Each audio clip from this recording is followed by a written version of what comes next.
What's going on, everybody, and welcome to episode 66 of the Book Binge, where this week I'm about to do a whole heck of a lot of gushing.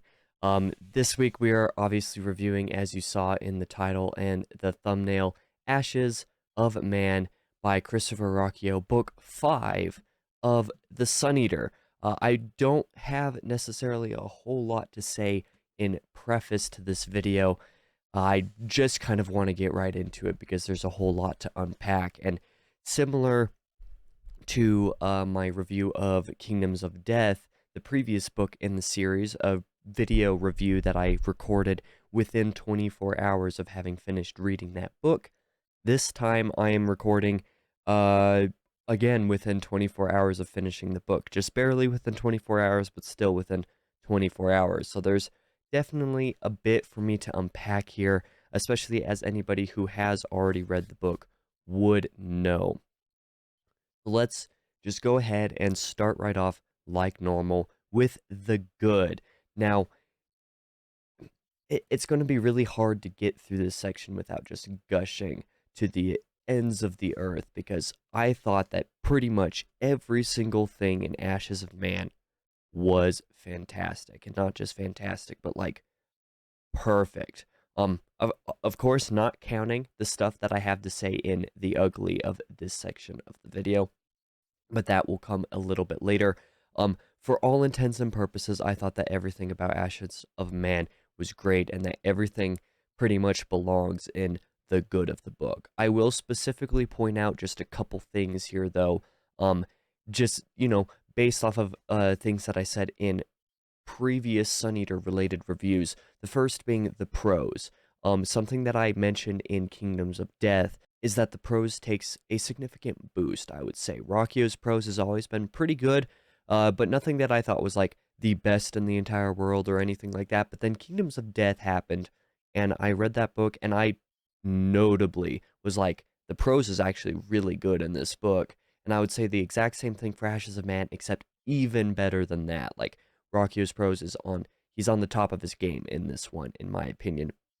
And another thing that I want to comment about, just as a result of basically the entire final act being set in a setting with absolute sheer destruction at the hands of the enemies of the Empire, we'll say. There's nothing in this entire series that comes anywhere even close to the depths of destruction that this book has to offer. And the reason I bring this up specifically is because I've mentioned this in many past Sun Eater related reviews, particularly like Queen Amid Ashes, possibly Howling Dark as well. There are moments where you get to see some of the destruction that the Sealson are capable of in those books, but this book really shows that off a bit, as I suppose the cover actually shows, come to think of it, but also just in how it's described as well. Like, you can tell just how barren the Sealson can leave an area. And it is crazy. But everything else should be in this good section as well. I remember gushing about Howling Dark in that review that I did. I don't even remember when that review came out. Was that back in September when I read it? Or was that in October? I don't remember when that review came out, but man, it's been a few months. I just remember that I gushed about that book, and ever since then, I have continued to gush about that book a lot, calling it essentially flawless. That still holds true, don't get me wrong. I'm not going to say that Howling Dark is all of a sudden not flawless anymore, because it still is. It's just that somehow Ashes of Man is even more flawless, right? Because is that the way the double negative work? It is somehow more perfect than even Howling Dark was. And part of the reason why I can say this is because Howling Dark is a perfect book, but then Ashes of Man is a perfect book with a huge step up of prose, just as I mentioned before, the prose being something that I really love about Ashes of Man. Howling Dark is perfect. Ashes of Man is perfect with better prose. Therefore, it is more perfect.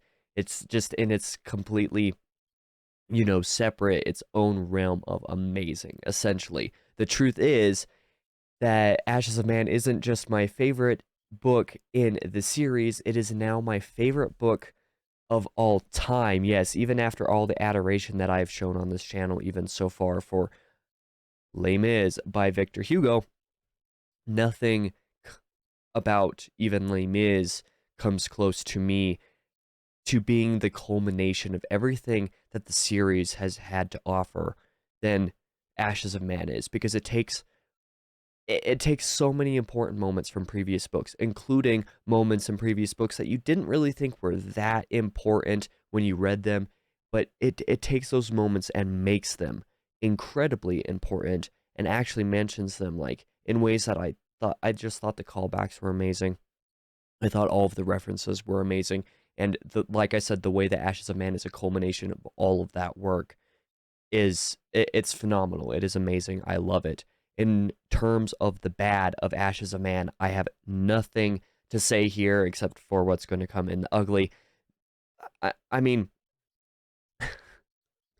the only bad thing that I have to say in regards to my reaction of this book is that there's a tiny portion of me now that somewhat slightly hates Ruocchio. I call the man a friend as much as I am able to call him a friend, despite not knowing him personally, for example.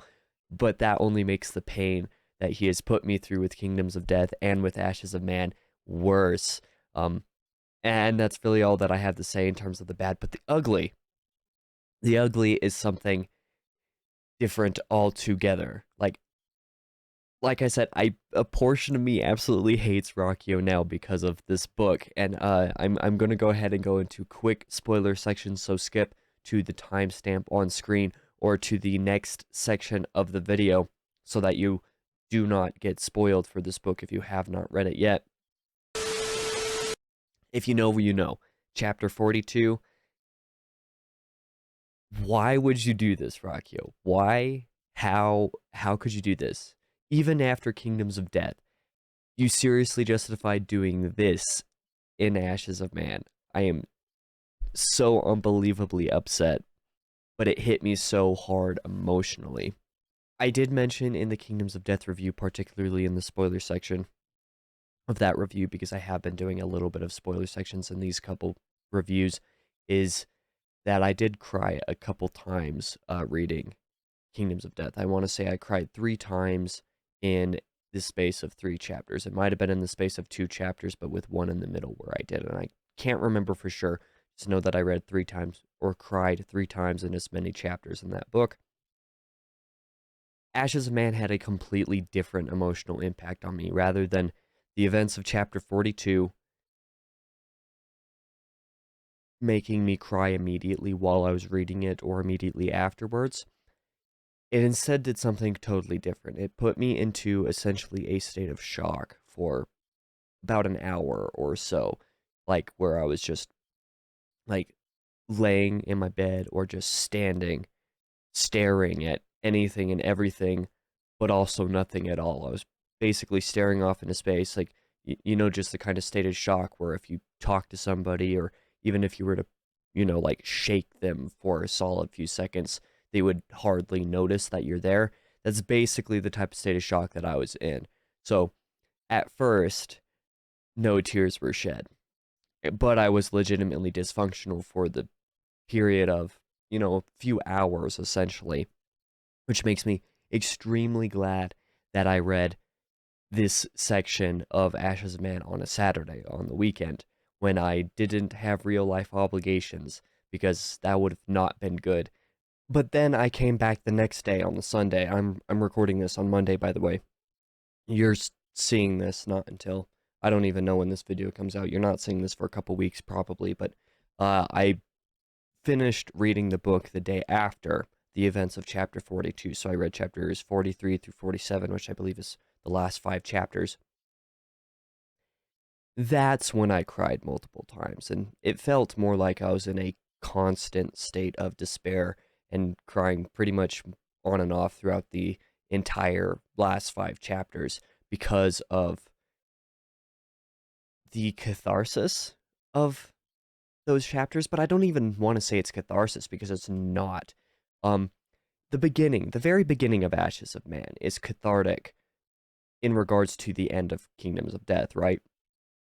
But these last 5 chapters aren't even cathartic because there's no release. There's no actual release. It was just me actually coming to terms with and accepting the events of chapter 42 and living with that, and then subsequently falling into the pit of despair with that. Because in Kingdoms of Death, I read the chapters that made me cry, and that was basically that. And then the rest of the book was just me, you know, being pretty sad, right? Like just a little bit depressed. But like I said, when I read chapter 42 in this book, I was just in shock. And then I wasn't thinking about it because it made me too depressed. And then the next day I finished the book, and it forced me to be depressed and upset and angry and all of these things. It forced me to dive into those feelings, to try to accept them to some degree. Which, again, I'm also glad that this happened also over the weekend, because if I had read any of the end of this book at any point that wasn't over the weekend, I would have been dysfunctional.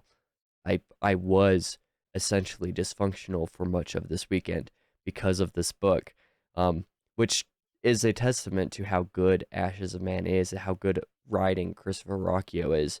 I just loved this book so much, even though it tore me to shreds.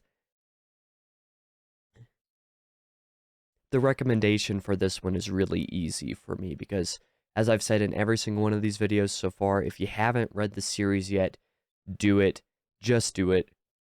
Please. It is too good to pass up.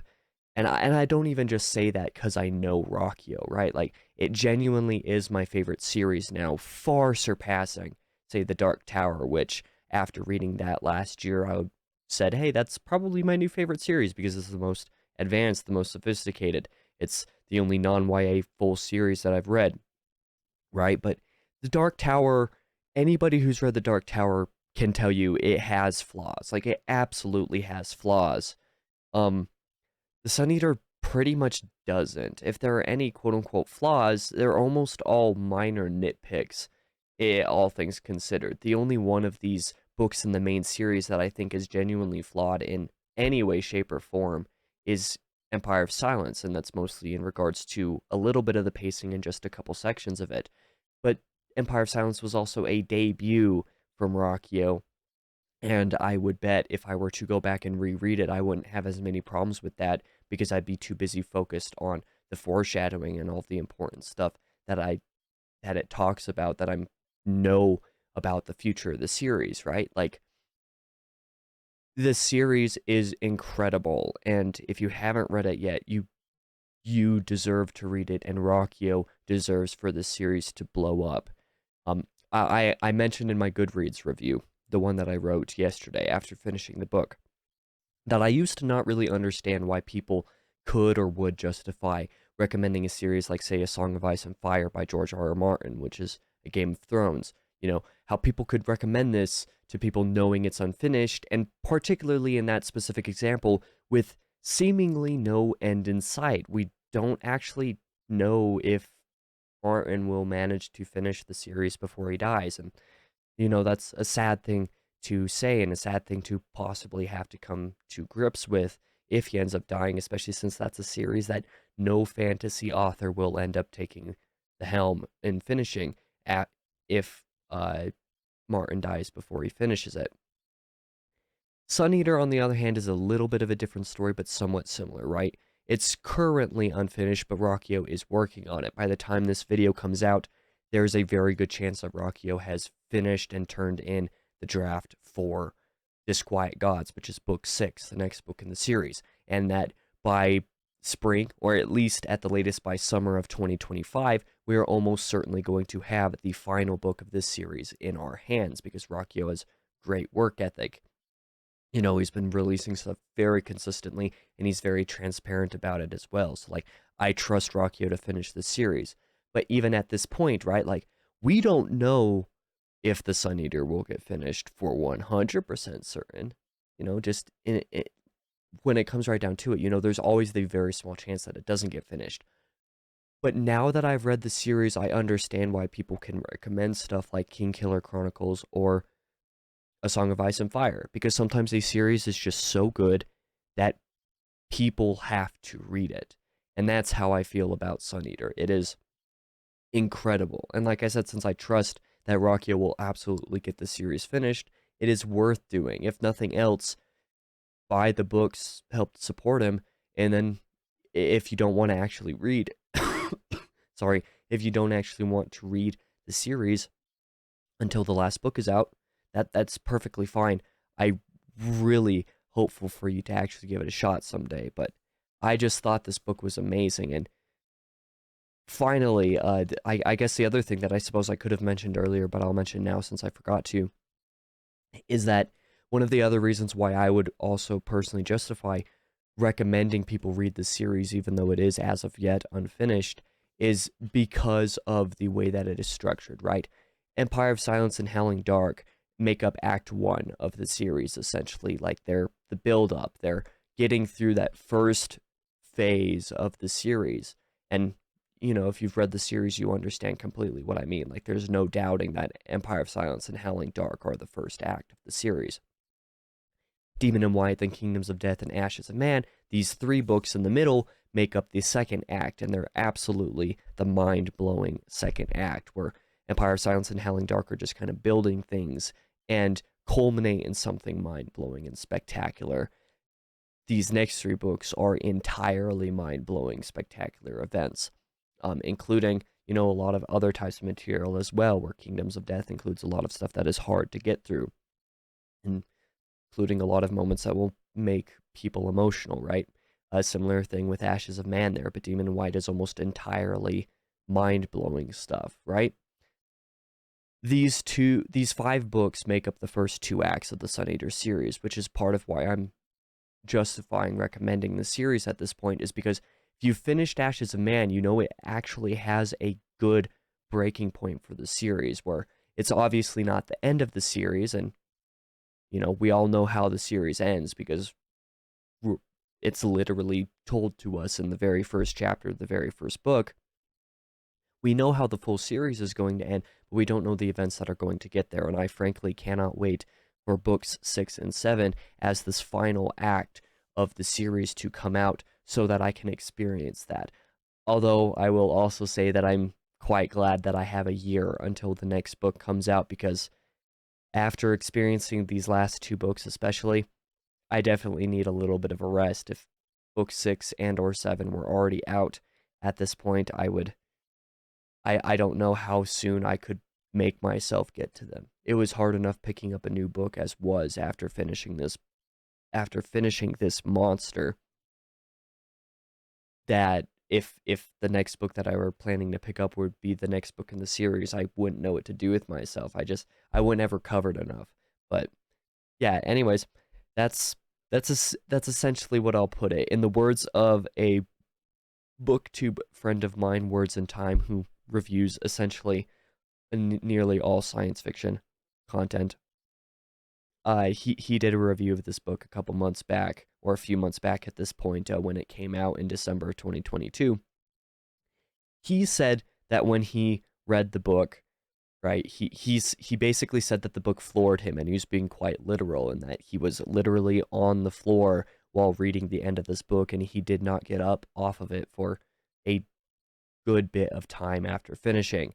And you know, at the time of watching the review initially, I did not believe him, but I should have believed him, because I was essentially the same. When I finished the book yesterday, at the time of recording this, I stayed in my bed for, I want to say, an hour or an hour and a half after finishing the book, because I could not make myself get out of it, right? Like, that's just the reaction that we happen to have. And so I commented that on his video yesterday after rewatching it, to make sure that I'd remembered that that's what he had said about it. I was like, I wish you hadn't been so accurate about your reaction to the end of the book. And his response was essentially that Ashes of Man is an unforgivable masterpiece, and I wholeheartedly agree. Like, that is essentially how I feel about it. It's my favorite book of all time, but I will probably never forgive Ruocchio for the way that he made me feel with Kingdoms of Death and Ashes of Man, because he absolutely destroyed me. With that being said, I may not look it, but I still feel a little bit of an emotional wreck. Please allow me some time to recover. But with that being said, thank you guys for watching. As always, I will be back here in a couple days on Thursday for, hopefully it will be a bookshelf tour video, my first full tour. I still have to get a couple things prepared for that to get it recorded and whatnot. I'm going to try my best to do that here soon, so that you guys can actually see what all of my shelves look like at this point, because things have changed quite a bit over time. So, thank you guys for watching. I'll be back on Thursday with whatever the video is. Hopefully it's a bookshelf tour. Maybe it won't be, but we'll see. Thank you. I'll be back in the next video.